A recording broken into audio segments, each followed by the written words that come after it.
Here at the Cape Town City Hall, coming to you live opposed to President Ramaphosa's final State of the Nation address for the 6th administration. Joining me live here is the leader of the official opposition and the Democratic Alliance, John Steenhuisen. John, what is your immediate reaction to what the president had to say? Well, I thought it was incredibly underwhelming, sort of a Alice in Wonderland's type meander through a South Africa that's very far removed from the reality that many people live on a daily basis.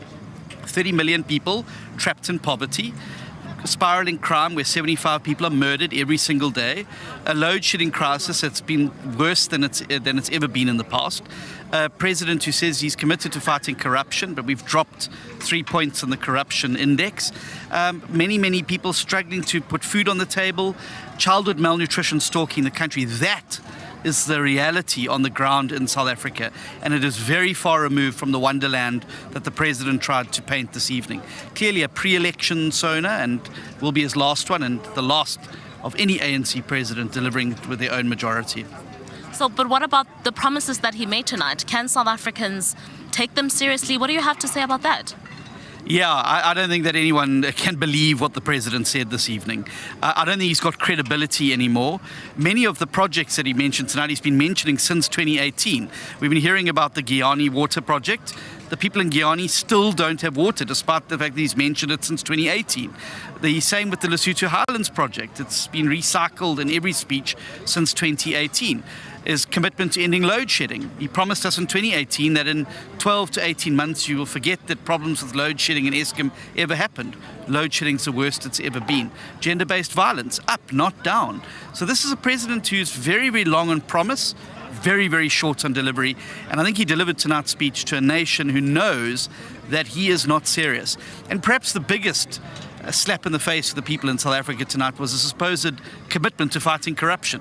How do you credibly fight corruption, or say you're fighting corruption, when the man in the office opposite you in the union buildings, Paul Mashatile, has got this huge cloud of state capture, corruption and maladministration hanging over his head?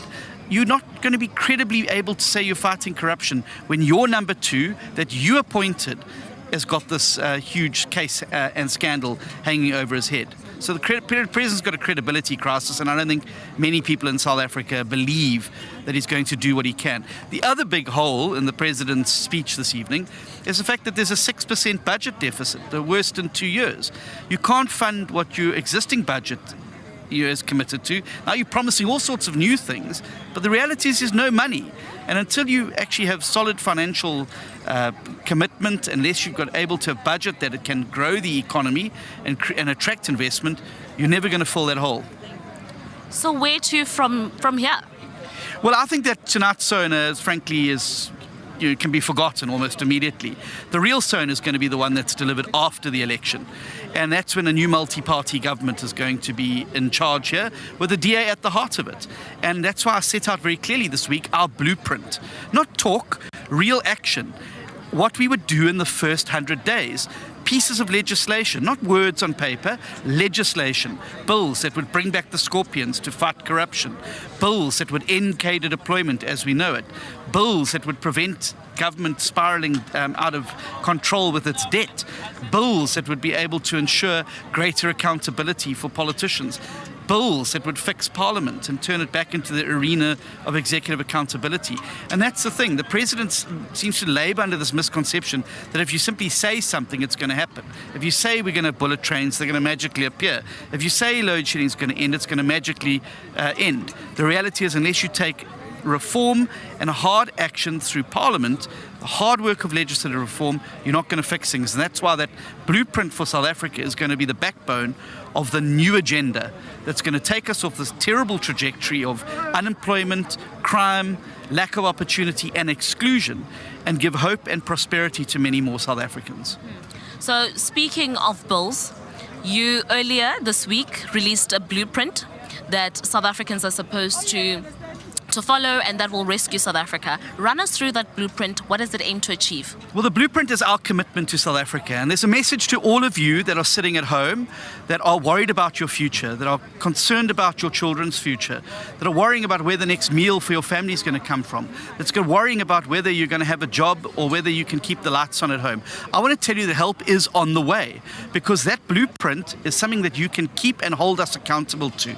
It is a commitment to taking action in the first 100 days to reform all of these things that are holding us back, breaking state-owned monopolies, making sure that we unleash innovation and entrepreneurship in the place of state-owned monopolies, allowing us to open up our markets to greater access, being able to fight corruption and maladministration, real meaningful protection for social grants. The biggest threat to social grants in this country is the poor financial management of this budget by the ANC. That is the single biggest threat to social grants. We will have a new budget that will then make sure that we have sustainability in terms of the budget as well.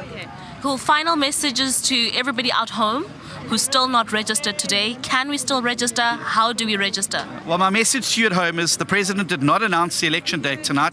It hasn't been gazetted. That means that you can go and register, but you need to do it quickly because time is running out. You can go immediately to our website, check.da.org.za now with your ID document and register.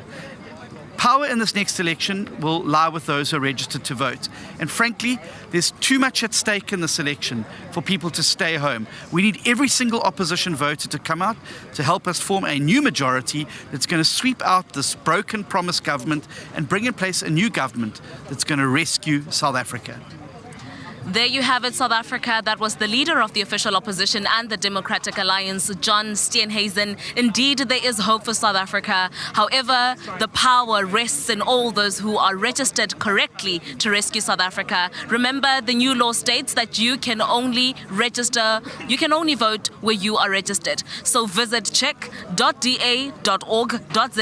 or simply dial *134 *20004# and get help registering online. Thank you for having us this evening. Funaning, good night.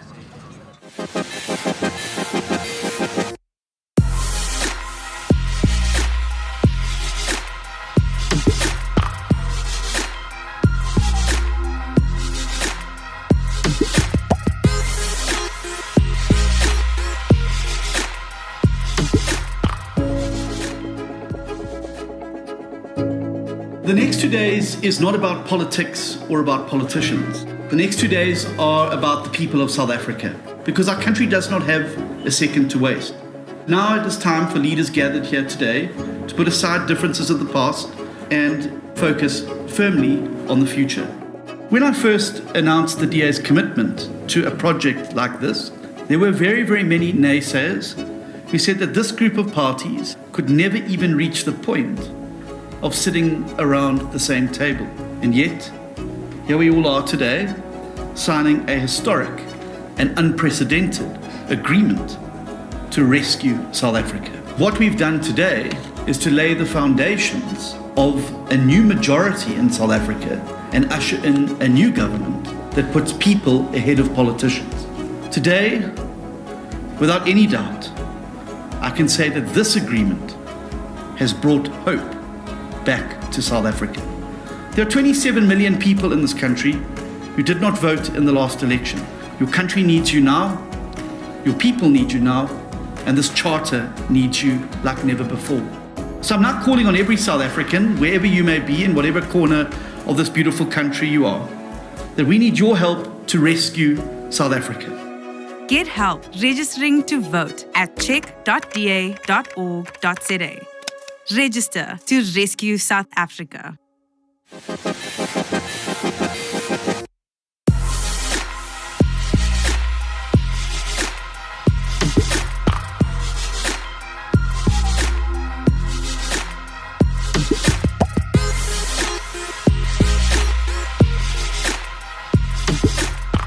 Thanks for watching. All across our beautiful country, people are joining forces to elect the new government that can rescue South Africa, help our rescue mission, and register to vote. Get help registering online now at check.da.org.za. Let's rescue South Africa.